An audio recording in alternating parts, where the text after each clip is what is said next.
Most people see fear as something to avoid, but Carl Jung believed that fear is actually a map, a guide to the areas of our unconscious mind that need exploration.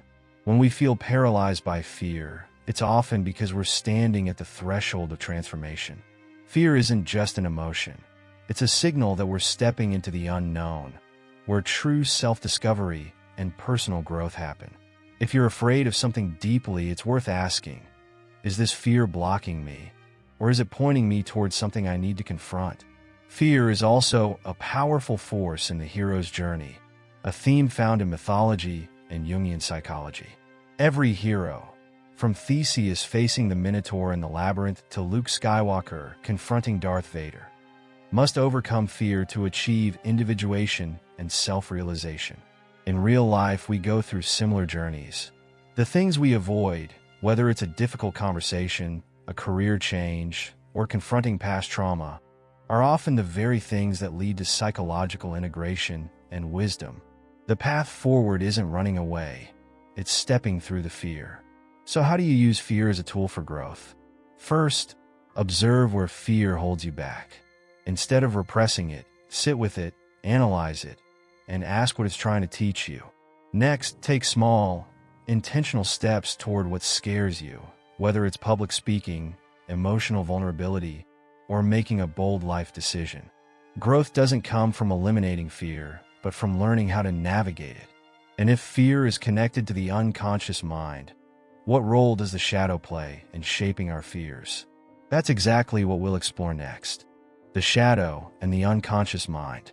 Carl Jung believed that what we fear most often lives in our shadow, the hidden, repressed parts of our unconscious mind. The shadow isn't just the dark side of our personality. It contains everything we've rejected, avoided, or deemed unacceptable about ourselves.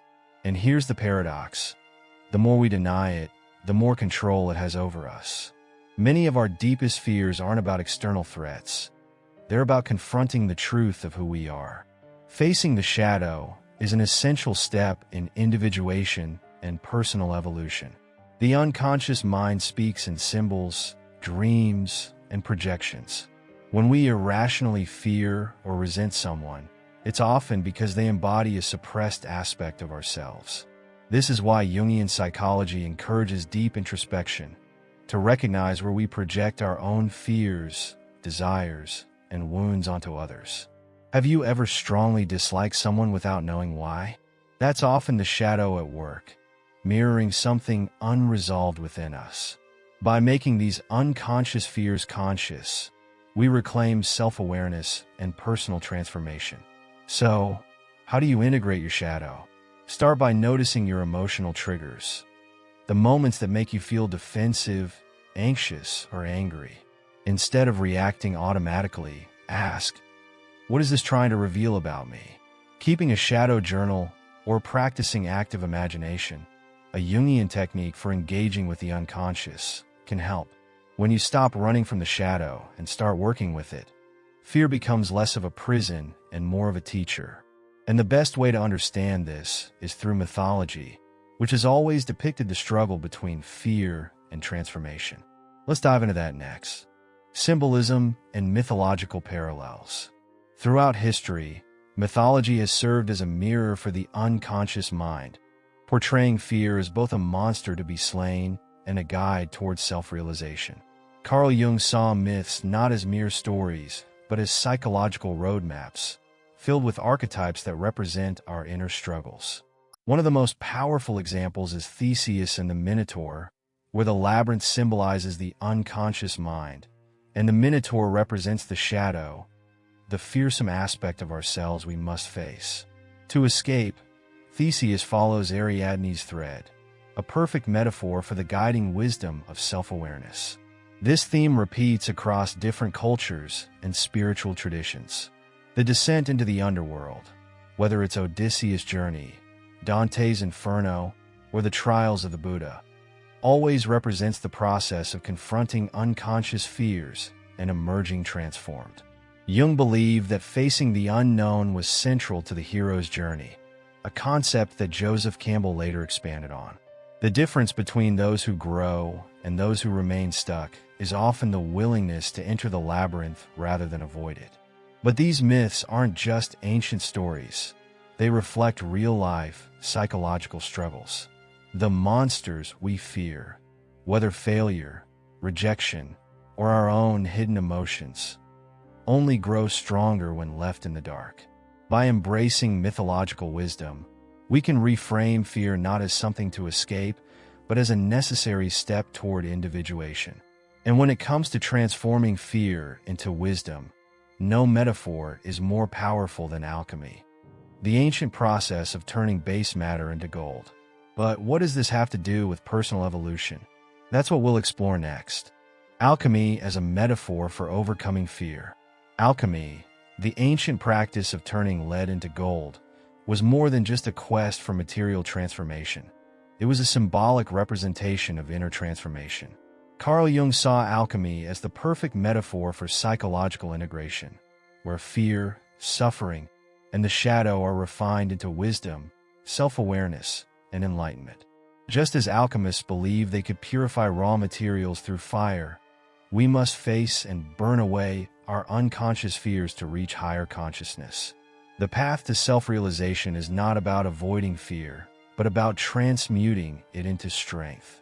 In alchemical symbolism, there are three key stages of transformation: nigredo, blackening; albedo, whitening; and rubedo, reddening.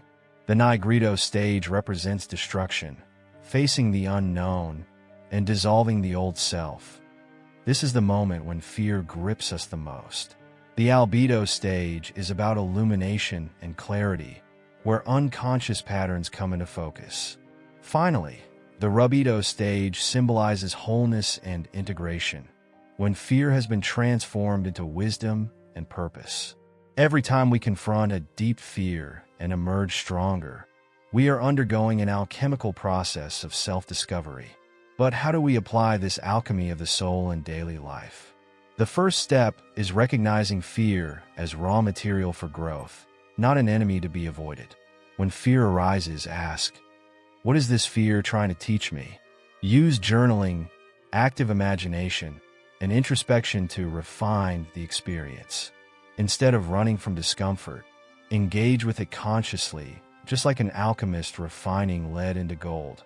And if transformation is the goal, how do we take practical steps to turn fear into purpose and personal evolution? That's what we'll explore next. Practical steps to facing fear and finding purpose. Understanding fear isn't enough. You have to engage with it. Carl Jung believed that fear points directly to unexplored aspects of the self, and the only way forward is through conscious confrontation. One of the most effective tools is introspection. Instead of reacting automatically to fear, pause and ask, what is this fear revealing about me? Keep a journal to track your emotional responses and look for patterns. Often, the things we fear the most are guiding us toward our purpose, if only we have the courage to listen. Another powerful method is symbolic engagement, using techniques like dream analysis, active imagination, and storytelling to interact with fear on a deeper level. If a certain situation, idea, or challenge terrifies you, visualize it as a mythological journey. Are you standing before your own Minotaur in the Labyrinth? Are you in the nigredo stage of psychological alchemy, where everything feels dark and uncertain? Reframing fear as part of a hero's journey makes it less overwhelming and more purpose-driven. Finally, take small but intentional actions. Courage isn't about eliminating fear. It's about moving forward despite it. Break down overwhelming challenges into manageable steps. If you fear failure, start by taking calculated risks. If you fear vulnerability, practice small acts of self-expression. The more you engage with fear, the more you refine it into wisdom and resilience. True personal evolution comes when you stop seeing fear as a roadblock and start using it as a compass. The question is, are you ready to step into the unknown?